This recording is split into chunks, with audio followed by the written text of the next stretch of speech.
काही ठळक घडामोडी.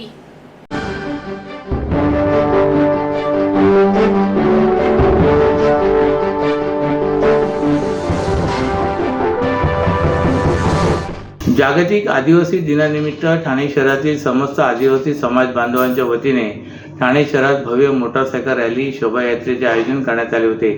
या समाजातील समस्त स्थानिक आदिवासी भूमिपुत्र महिला पुरुष मंडळी मोठ्या संख्येने आपल्या पारंपरिक पोशाख परिधान करून मोठ्या उत्साहात सहभागी झाले होते. समाज बांधवांनी मोठ्या उत्साहात आज जागतिक आदिवासी दिवस साजरा केला.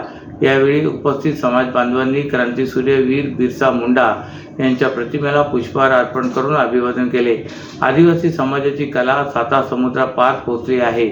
जागतिक आदिवासी दिनाचे औचित्य साधून आदिवासी समाज बांधवांच्या जीवन पद्धती, चालीरीती, रूढी, परंपरा, वादन, गीते, कला यांचे आयोजन करण्यात आले होते. या तरुण तरुणींनी, विद्यार्थ्यांनी नृत्य करून सर्वांचे लक्ष वेधून घेतले होते. यावेळी मान्यवरांनी आदिवासी लोकांच्या हक्कासाठी आवाज उठवण्यासाठी व त्यांच्या विकासाला चालना देण्यासाठी आज एक महत्त्वाचा दिवस आहे. आदिवासी समाजाच्या हक्काबद्दल जागरूकता निर्माण करून त्यांच्या विकासात्मक पावले उचलणे गरजेचे आहे. तसेच इतर सणादिवशी जशी शासन सार्वजनिक सुट्टी जाहीर करते त्याचप्रमाणे जागतिक आदिवासी दिनानिमित्त सार्वजनिक सुट्टी शासनाने जाहीर करावी. तसेच आदिवासी समाज बांधवांचे न्याय हक्कासाठीचे प्रलंबित शासन निर्णय त्वरित अंमलात आणावे अशी मागणी आदिवासी समाज बांधवांचे नेते श्री विश्वनाथ किरकिरे व दत्तात्रय भुयाळ यांनी केले. यावेळी विश्वनाथ किरकिरे, सराव नवले, दत्ता भुयाळ, दीपक फुपाणे, सौ माधुरी भुयाळ, संतोष वड, लहू दळवी, दिनेश जाबर, संतोष भुसार, नंदू डोके, बाळू गावंडे, दत्ता पराड, सागर बुधर, दीपक नवले, शंकर चौधरी, कृष्णा सौर, नागेश पाटील, मधुकर भुसार, दिलीप फुपाणे, सुरेश जाबर, जय भांगडा, राजू कडू, रमेश वळवी, चंदू उराडे, मारुती किरकिरे, मधुकर रोज, विजय माथेरा, सो सपना किरकिरे, अनिता दळवी, बागीताई, शर्मिला मेरे, आनंदी रावते, वनिता वड, सुंदर महाले, नरवती महाले, अंजुताई शिगवण, सुरेखा पागे आदी यावेळी उपस्थित होते. मुंब्रा येथील अमृतनगर भागात काही दिवसांपूर्वी 5व्या मजल्यावरून पाळीव श्वान इमारतीखालून जाणाऱ्या मुलीच्या अंगावर पडल्याने मुलीचा मृत्यू झाला होता.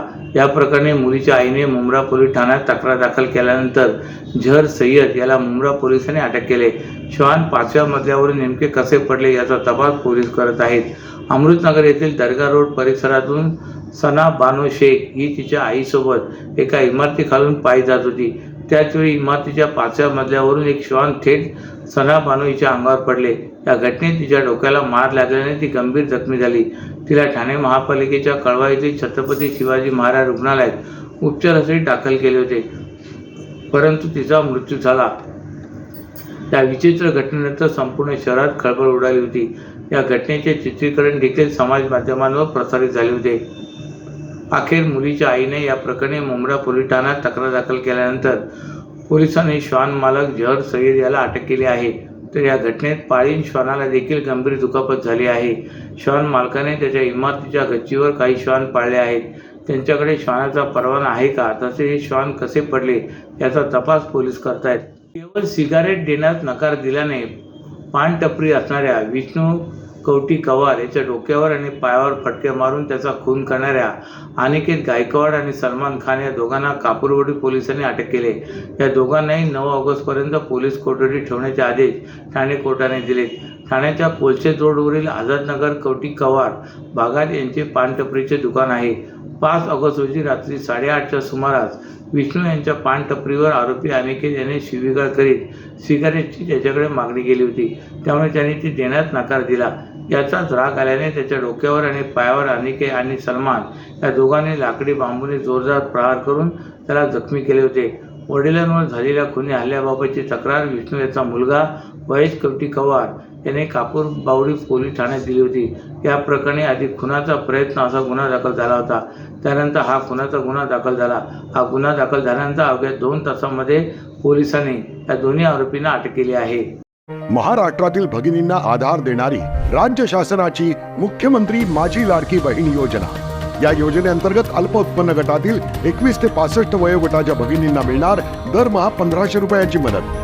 अर्ज करण्यासाठी 31 ऑगस्ट 2024 पर्यंत मुदतवाढ. कुटुंबाचं वार्षिक उत्पन्न 2.5 लाख रुपयांपेक्षा कमी असलेल्या महिला पात्र.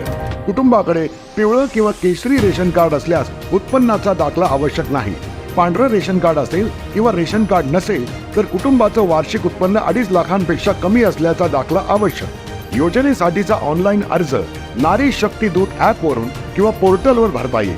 ज्या भगिनींना ऑनलाईन अर्ज भरता येत नसेल त्यांच्यासाठी अंगणवाडी, ग्रामपंचायत, वॉर्ड ऑफिस, सेतू सुविधा केंद्रामध्ये किंवा आशाताई बचत गटाच्या CRP यांची मदत उपलब्ध.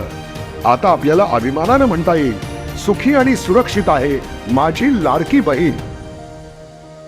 शिवसेना पक्षाचे माजी खासदार राजन विचारे यांनी लोकसभेच्या पराभवानंतर आपल्या पराभवाची कारणे शोधली असता त्यावेळी असे निदर्शनास आले की जनमत आपल्या बाजूने असताना कट कारस्थाने करून पैसा व सत्तेचा गैरवापर करून निवडणूक यंत्रणांमध्ये आपल्या मर्जीतल्या अधिकाऱ्यांच्या नेमणुका करून सत्ताधारी आपली पोळी भाजून घेत असल्याचा गंभीर आरोप खासदार विचारे यांनी शिवसेना पक्षाच्या शिष्टमंडळासोबत काल रात्री उशिरा जिल्हाधिकारी व निवडणूक विभागाच्या अधिकाऱ्यांच्या झालेल्या बैठकीत केला आहे. त्यावेळी संपर्क प्रमुख नरेश मनेरा, जिल्हा प्रमुख विठ्ठल मोरे, द्वारकानाथ भोईर, प्रभाकर म्हात्रे, केदार दिघे, शहर प्रमुख, उपशहर प्रमुख, सचिव व इतर शिवसेना पदाधिकारी मोठ्या संख्येने उपस्थित होते.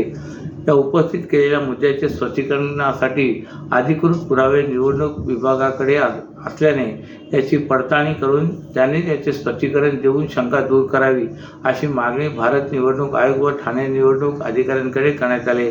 परंतु याची दखल घेतली जात नसल्याने खासदार विचारे यांनी सरकारी यंत्रणेवर ताशेरे ओढले आहेत. सरकार हे बदलत असताना कोणी कायमस्वरूपी नसतात. ज्या पद्धतीने अधिकाऱ्यांकडून कार्यकर्त्यांसाठी कामं करून घेतली जात आहेत, लोकसभेलाही आम्ही सहन केले, विधानसभेला सहन केले जाणार नाही. तसेच कोणी कामे केलेली आहेत या सर्व लोकांची नावे आमच्याकडे आहेत. वेळ आल्यास नक्कीच जाहीर करू. जर अशा पद्धतीने लोकशाहीचा गळा घोटत असाल तर रस्त्यावर उतरून काम करावे लागेल असा इशारा शिवसेना नेते व माजी खासदार राजन विचारे यांनी जिल्हाधिकाऱ्यांनी दिलाय. पक्ष कोणी चोरला, दुसऱ्याची गोष्ट चोरणे हे हिंदुत्व नाही अशा आशयाचे बॅनर लावून शिवसेनेचे ठाणे जिल्हा प्रमुख केदार दिघे यांनी शिंदे गट आणि भाजपावर हल्लाबोल केलाय. काय आहे हिंदुत्व असा प्रश्न विचारत दुसऱ्यांची गोष्ट चोरणे हे हिंदुत्व आहे का? याबाबत ठाणेकर जनतेच्या प्रतिक्रिया एका व्हॉट्सअप नंबरवर दिघे यांनी मागवल्यात. धर्मवीर या चित्रपटाच्या ट्रेलरमधून स्वर्गवासी आनंद दिघे यांना कमी दाखवण्याचा प्रयत्न निर्मात्याने केल्यावरही दिघे यांनी पत्रकार परिषद घेऊन हल्लाबोल केला होता. दिघे हिंदुत्व का सोडतील असा प्रश्न त्यांनी शिंदे गटाला आणि चित्रपट निर्मात्याला विचारला होता. मातोश्री बाळासाहेब ठाकरे आणि ठाण्यातील शिवसेना हे एक समीकरण असून या समीकरणाला डाग लावण्याचे काम होत असल्याचे मत दिघे यांनी व्यक्त केले. आता दिघे यांनी होल्डिंगच्या माध्यमातून शिंदे गटावर हल्लाबोल केल्याने राजकीय वर्तुळात चर्चेला उधाण आले आहे.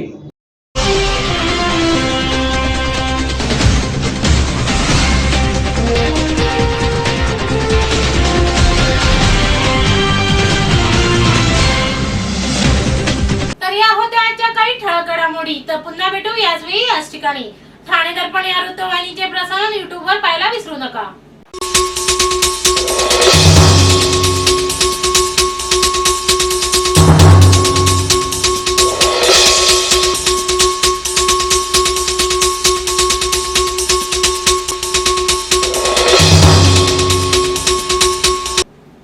धन्यवाद.